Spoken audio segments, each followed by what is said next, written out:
ونعوذ بالله من شرور أنفسنا ومن سيئات أعمالنا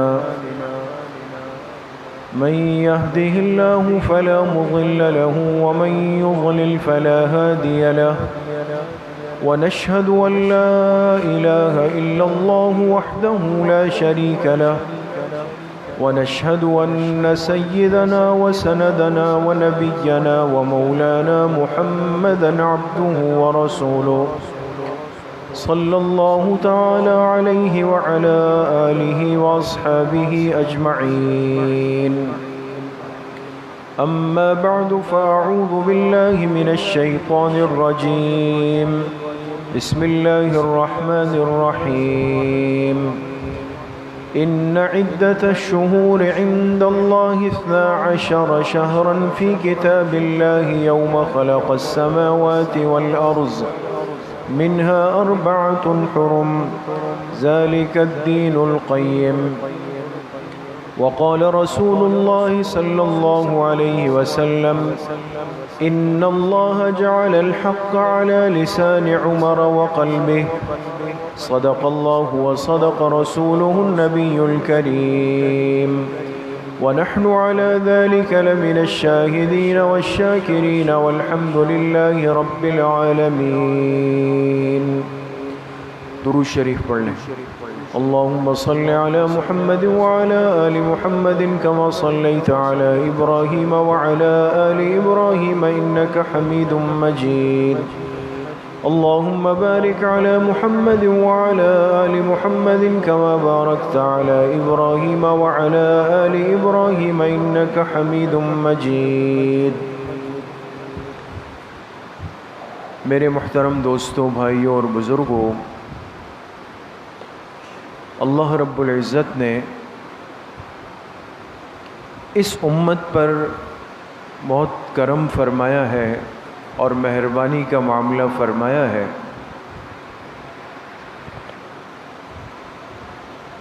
زندگی کے گزارنے کا جو نظام اور زندگی کے گزارنے کا جو مزاج دیا،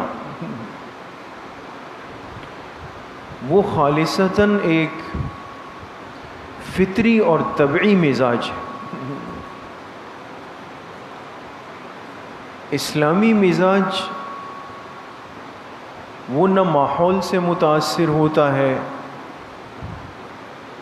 اور نہ اسلامی مزاج کسی کی شخصیت سے متاثر ہوتا ہے اور نہ اسلامی مزاج کسی کے خاص عمل سے متاثر ہوتا ہے. یہ وہ فرق ہے، یہ بات یاد رکھیں کہ جو ایک دنیاوی اور دینی مزاج کو تقسیم کر دیتا ہے. آج چونکہ عمومی طور پہ ہم اپنے ماحول سے بہت زیادہ متاثر ہیں، جو چیز عرف میں، ماحول میں، مارکیٹ میں، معاشرے میں، بول چال میں نظر آتی ہے، سنائی جاتی ہے، دکھائی جاتی ہے، اسی کو اپنی زندگی کا حصہ بنا لیتے. جبکہ ایک مسلمان کے پاس اس کے زندگی کے گزارنے کا ایک پورا نظام موجود ہے، ایک سسٹم موجود ہے اور ایک نظام حیات اور ضابطۂ حیات موجود ہے. کسی بھی معاملے میں اور کسی بھی میدان کے اندر اس مبارک دین نے اپنے ماننے والے مسلمان کو، مومن کو بے آسرا نہیں رکھا کہ ہمیں یہ شکوہ ہو، گلہ ہو کہ بھئی یہ چیز میرے دین میں کہاں ہے، ہوتی تو میں اس کو لے لیتا، ہے ہی نہیں. اتنا ضرور ہے کہ مجھے آج اپنے اس دین اور اسلام اور شریعت کے مزاج سے لا علمی ہے، ناواقفیت ہے، جو میرا ایک قصور ہے. اس لیے میرے محترم دوستوں، بھائیوں اور بزرگوں، بحیثیت ایک امت کے، امت مسلمہ کے، آج ہماری ایک بڑی ذمہ داری یہ بنتی ہے کہ جو تہذیبوں کا جو ایک تصادم اور ٹکراؤ چل رہا ہے، ایک طرف خالصتاً ایک دنیاوی تہذیب، ایک کافرانہ تہذیب مسلط کر دی گئی، اس کے مقابلے میں ہماری دینی تہذیب کو بالکل دبا دیا گیا، اور دبانے کا سب سے آسان طریقہ کیا ہوتا ہے کہ اس چیز کا تذکرہ، اس کا علم، اس کو ہمارے ماحول سے نکال لیا جائے، ختم کر دیا جائے۔ خود بخود آہستہ آہستہ آہستہ ایک وقت آتا ہے کہ وہ چیز ہمارے ذہنوں سے بالکل محو ہو جائے گی، مٹ جائے گی، ختم ہو جائے گی۔ اس لیے میرے عزیزوں، دوستوں، بزرگوں، آپ جانتے ہیں کہ آج ایک اسلامی سال اختتام کی طرف ہے،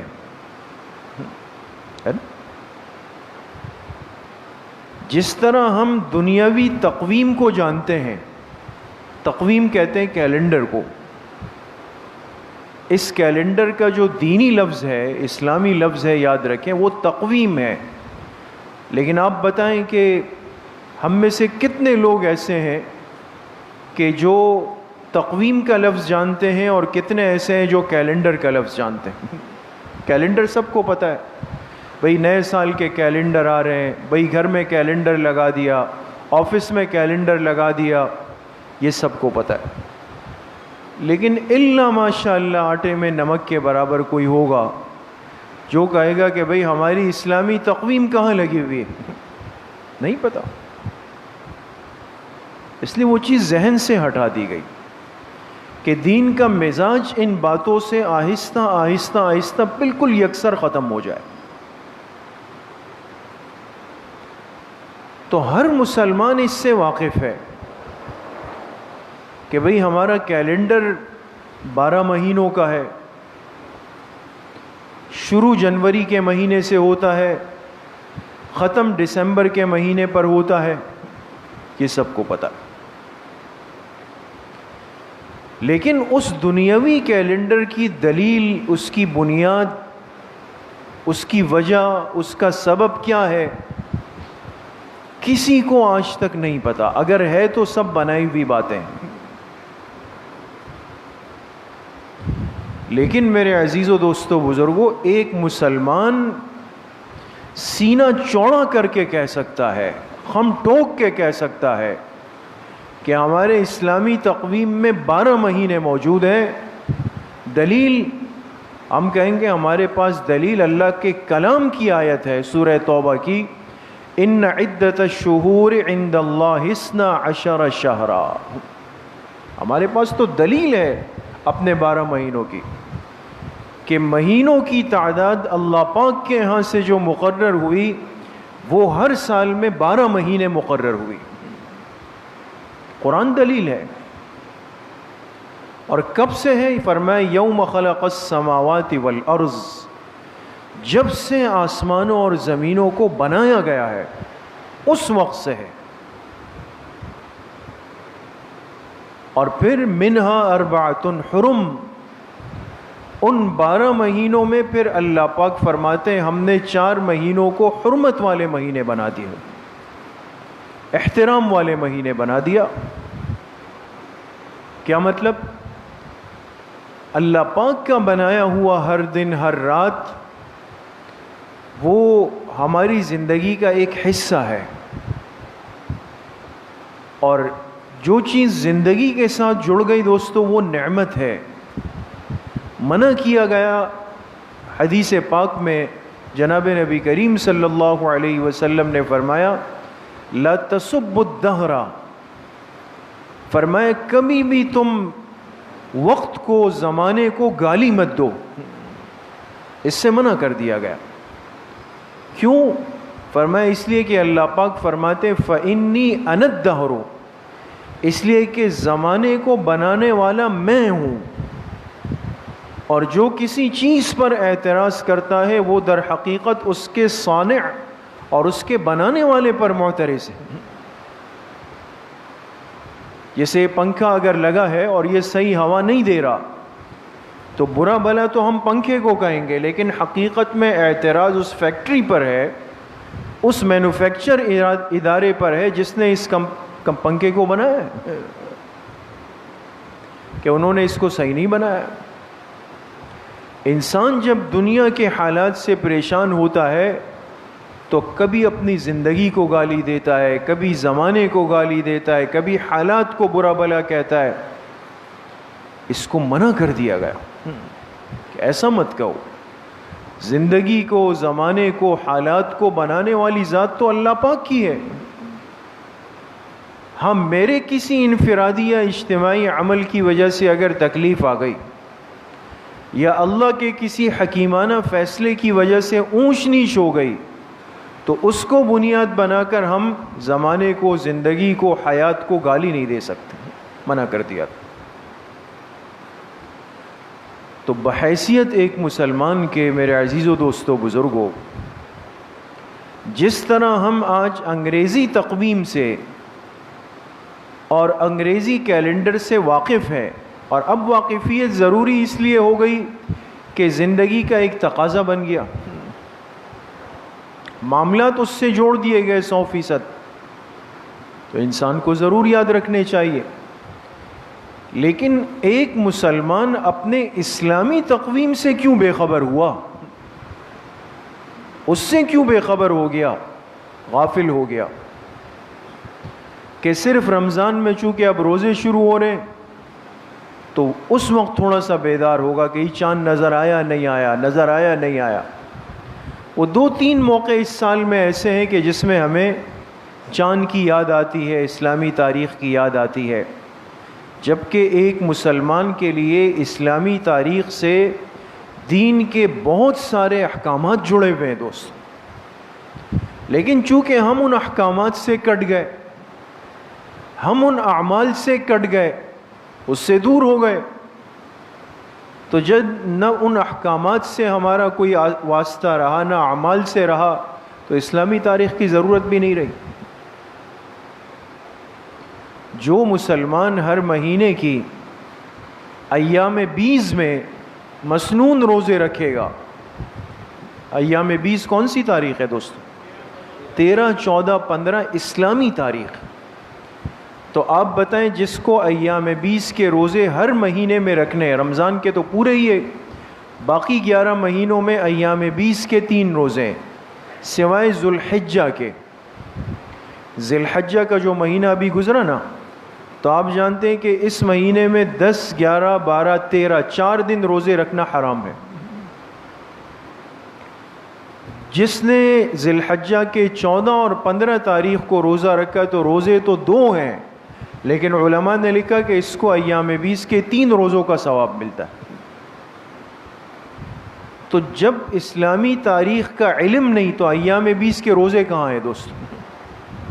وہ عمل زندگیوں سے نکلا نا، وہ عمل باقی نہیں، اس کی اہمیت کا احساس نہیں کہ وہ ایک مسلمان کو ان نفلی مسنون روزوں کا اہتمام کرنا ہے جس کو اللہ کے پاک پیغمبر صلی اللہ علیہ وسلم نے بہت محبوب فرمایا ہے. تو جب وہ اہمیت دلوں سے نکل گئی تو اسلامی تاریخ کی کیا ضرورت رہی؟ پھر وہ بھی نکل گئی. اسی طریقے سے بہت سارے معاملات کا تعلق ہوتا ہے اسلامی تاریخ سے، اور آپ جانتے ہیں کہ ہماری اسلامی تاریخ بدل جاتی ہے مغرب میں، ہے نا؟ انگریزی تاریخ کتنے بجے بدلتی ہے؟ رات 12 بجے. آج 29 تاریخ ہے، جولائی کی بھی 29 ہے اور اللہ کی شان ذوالحجہ کی بھی 29 ہے. کبھی ایسا بھی ہو جاتا ہے دونوں تاریخیں ایک ساتھ چل پڑتی ہے، لیکن آج یا کل یہ تاریخیں بدل جائیں گے. اس کی وجہ یہ کہ انگریزی کیلنڈر انسانوں کا بنایا ہوا ہے جو طے ہو چکا ہے کہ بھئی جولائی کا مہینہ کتنے دنوں کا ہے؟ 31 دنوں کا ہے. لیکن اسلامی مہینے انسان کے اختیار میں نہیں، اس میں چاند دیکھنا پڑے گا. چاند دیکھنا پڑے گا. چاند نظر آیا تو مہینہ شروع ہوا، چاند نظر نہیں آیا تو مہینہ ختم نہیں ہوا. ہم اس کے محتاج ہیں، اس کے پابند ہیں. تو چاند کی رؤیت کا معاملہ 12 بجے نہیں ہے، مغرب کے وقت سے. مغرب کے وقت سے اللہ پاک نے اس چاند کی ایک عمر رکھی ہوتی ہے. یہ آسمان پہ آتا ہے اور ایک وقت تک رہنے کے بعد چھپ جاتا ہے. اس لیے ایسا آپ نے نہیں سنا ہوگا کہ کبھی رمضان کے روزوں کا اعلان 12 بجے کے بعد ہوا. الا ماشاء اللہ کبھی ساتھی بتاتے ہیں کہ اتنے سال پہلے کبھی ایسا ہوا. لیکن آپ دیکھیں نا، مغرب کے بعد سے لوگ کان لگا لیتے ہیں. 12 بجے کی کہانیاں نہیں ہیں اس میں. تو اسلامی تاریخ مغرب سے بدل جاتی ہے. اب ایک مسلمان کا انتقال اگر آج مغرب کی نماز کے بعد ہوا اور 12 بجے سے پہلے ہوا، آپ سمجھ رہے ہیں بات کو؟ 12 بجے سے پہلے ہوا اور مغرب کی نماز کے بعد ہوا، تو اگر پوچھا جائے کہ جی فلاں صاحب کا انتقال کس دن ہوا تھا، تو ہم کیا جواب دیں گے؟ ہم کہیں گے جمعے کے دن ہوا تھا، اس لیے کہ 12 بجے سے پہلے ہوا نا. لیکن اسلامی اعتبار سے چونکہ مغرب کے بعد ہوا تو اس کا جواب صحیح جواب ہونا چاہیے کہ فلاں صاحب کا انتقال کس دن ہوا؟ ہفتے کے دن ہوا. تو آپ کہیں گے بھئی انتقال جمعے کو ہو ہفتے کو ہو، اس سے کیا مسئلہ ہے؟ ابھی عرض کر دیتا ہوں. اگر اس کی بیوی زندہ ہے، اس کی عدت کا مسئلہ اس سے جڑا ہوا ہے دوستو. جو 4 مہینے 10 دن کا معاملہ ہے وہ اس سے جڑا ہوا مسئلہ ہے. کیسے نہیں ہے؟ اسی طریقے سے ایک بچہ اگر مغرب کی نماز اذان کے بعد پیدا ہوا، 12 بجے سے پہلے ہو گیا آج، تو اس کے جتنے قوائف ڈاکیومنٹس کاغذات بنیں گے سب میں لکھا جائے گا فرائیڈے، کہ بھئی جمعے کے دن پیدا ہوا. لیکن اسلامی اعتبار سے یہ بچہ کس دن پیدا ہوا ہے؟ ہفتے کے دن. اور مسئلہ ہے کہ اگر ان کو مسنون عقیقہ کرنا ہے، اس کے سر کے بال منڈوانے ہیں، اس کے سر کے بالوں کے وزن کے برابر چاندی صدقہ کرنی ہے، یہ سارے 7 دنوں کا تعلق مغرب کے بعد سے ہوگا، 12 کے بعد سے نہیں. معاملات ہیں.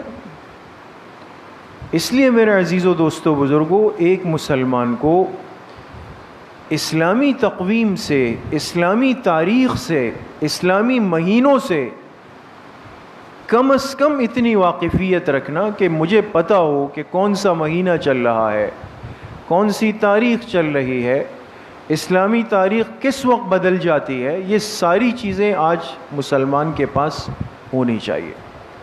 اگر ہم اپنے بچوں کو 12 مہینے زبانی یاد کرا کے پھر ان سے کہتے ہیں اچھا بیٹا 12 مہینوں کے نام سناؤ، اور وہ اگر آپ کے کسی مہمان کے سامنے شروع ہو جائے کہ جی جنوری، فروری، مارچ، او ہو بڑی تعریف ہو گئی.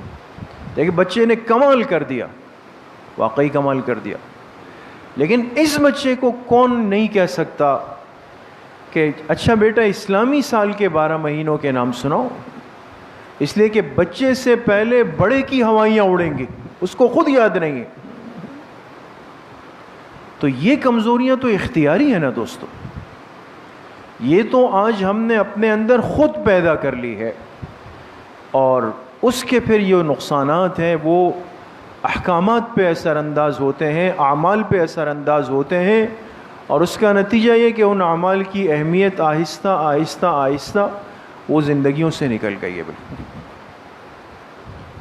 تو ایک تو میرے عزیزو دوستو بزرگوں، چونکہ ایک اسلامی سال کا اختتام ہو رہا ہے اور ایک نئے اسلامی سال کا آغاز ہونے جا رہا ہے. اگر آج مغرب کے بعد چاند نظر آ جاتا ہے، آج 29 تاریخ ہے، تو کل 1 محرم الحرام ہوگی. اور اگر آج چاند نظر نہیں آیا، کل نظر آتا ہے، کل تو بہرحال لازمی ہے، اس لیے کہ 30 سے زیادہ کا اسلامی مہینہ نہیں ہو سکتا، تو پھر اتوار کے دن 1 محرم الحرام ہوگی. بات سمجھ گئے دوست؟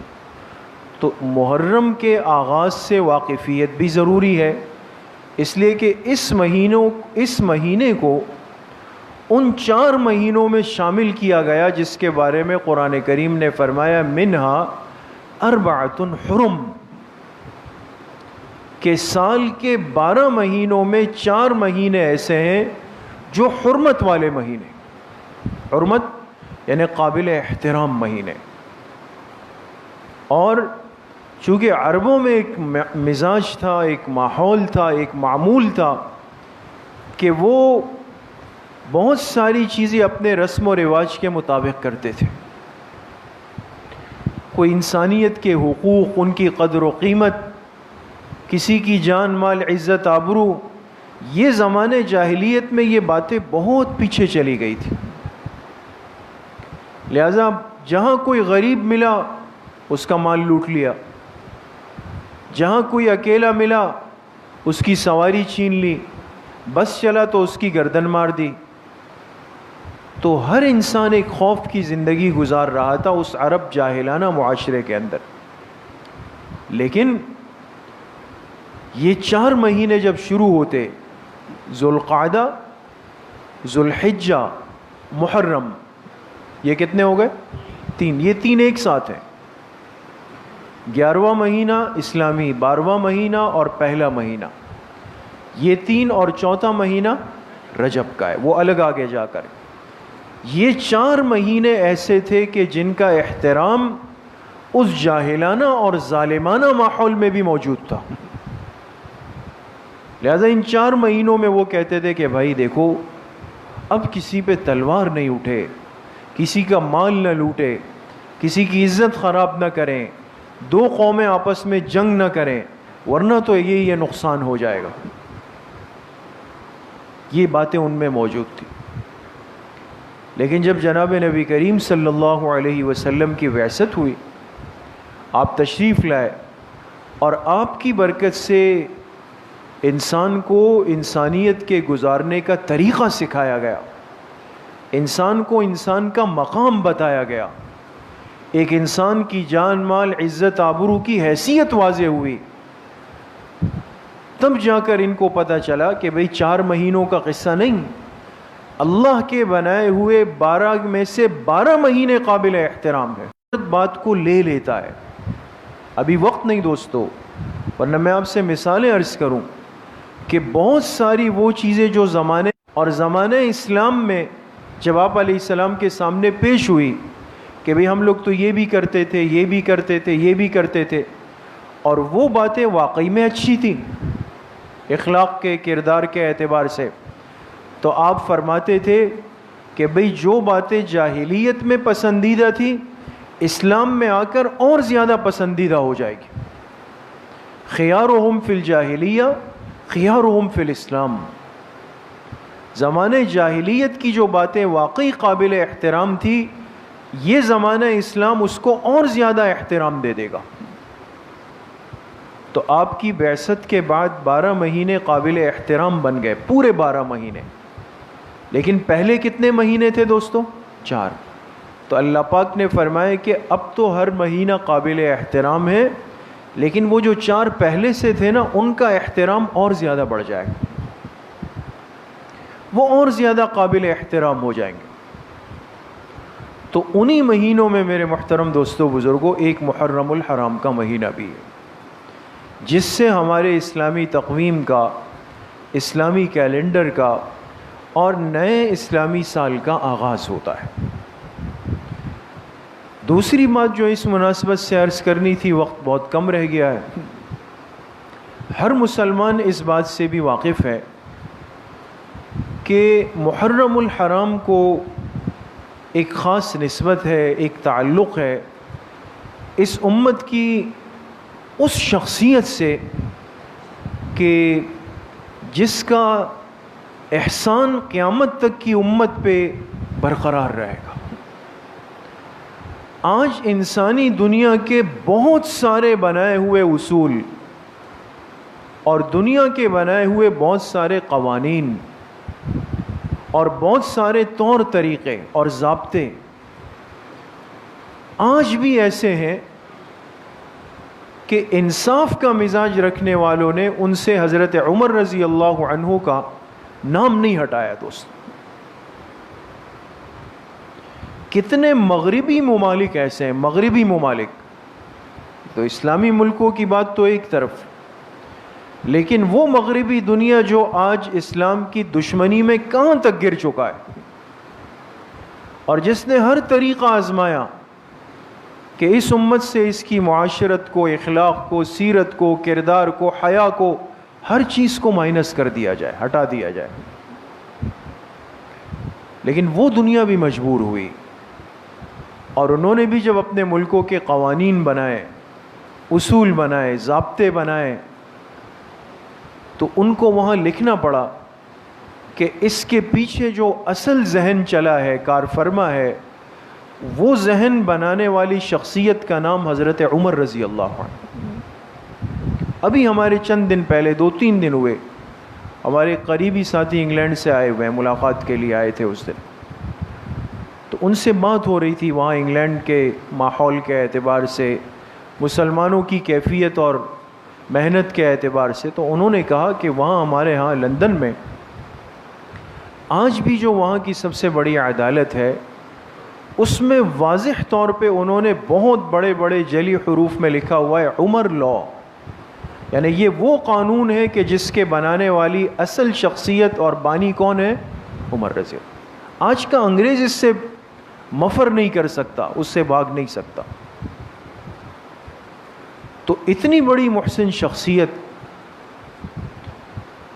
ان کا یوم شہادت بھی 1 محرم الحرام کو ہے، اور جیسے میں نے آپ سے پیچھے ساری تفصیل عرض کی اسلامی سال کے اعتبار سے، آج بحیثیت ایک امت کے ہم اس میں بھی بہت بڑے غافل اور بے خبر ہو چکے ہیں۔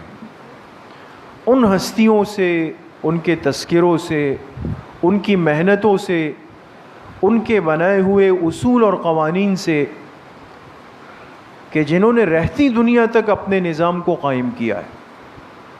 آج آپ دیکھیں نا، ہمارے ملک میں بات ہوتی ہے کہ بھئی مردم شماری ہونی چاہیے، ملک میں بات ہوتی ہے کہ بھئی عدلیہ کا نظام صحیح نہیں ہے، ملک میں بات ہوتی ہے بھئی پولیس کا سسٹم صحیح نہیں ہے۔ یہ کتنے زندہ مسئلے ہیں، یعنی وہ مسئلے جو آج کے انسان کو بھی درپیش ہے، اور ہر جگہ کے انسان کو درپیش ہے، کہ بھئی مجھے قانون انصاف نہیں دیتا، مجھے عدالت انصاف نہیں دیتی، ادارہ میری مدد نہیں کرتا، مجھے میرا حق بروقت نہیں مل پاتا، میری رسائی کسی اپنے نمائندے تک نہیں ہے، میں اس کے پاس نہیں جا سکتا۔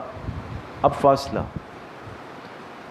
یہ ساری کمزوریاں آج جو سامنے آئی ہے دوستو، کاش اور پھر کاش اگر ہمارے اسلامی حکمران یا کسی بھی منصب کے لیے کھڑے ہونے والی شخصیات، وہ صرف تھوڑا سا وقت نکال کے حضرت عمر رضی اللہ عنہ کی زندگی کو، ان کے دور خلافت کو اور ان کے نظام خلافت کو پڑھ لیں کہ انہوں نے کیسے ایک نظام کو قائم کیا، کہ ایک انگریز نے لکھا کہ اگر اسلامی تاریخ میں آنے والے عمر کو چند سال اور مل جاتے تو شاید اس دنیا میں پھر کبھی کافر پیدا نہیں ہوتا۔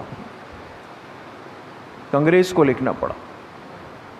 اس لیے میرے عزیزوں، دوستوں، بزرگوں، اب وقت نہیں ہے، میں صرف اتنی بات عرض کر کے بات ختم کر رہا ہوں کہ محرم الحرام کی پہلی تاریخ کو اس شخصیت کا، اس ہستی کا، اور اسلام کے اتنے بڑے اور حقیقی محسن کا یوم شہادت بھی آ رہا ہے، جن کو آج حضرت عمر ابن خطاب رضی اللہ عنہ کے نام سے پہچانا جاتا ہے۔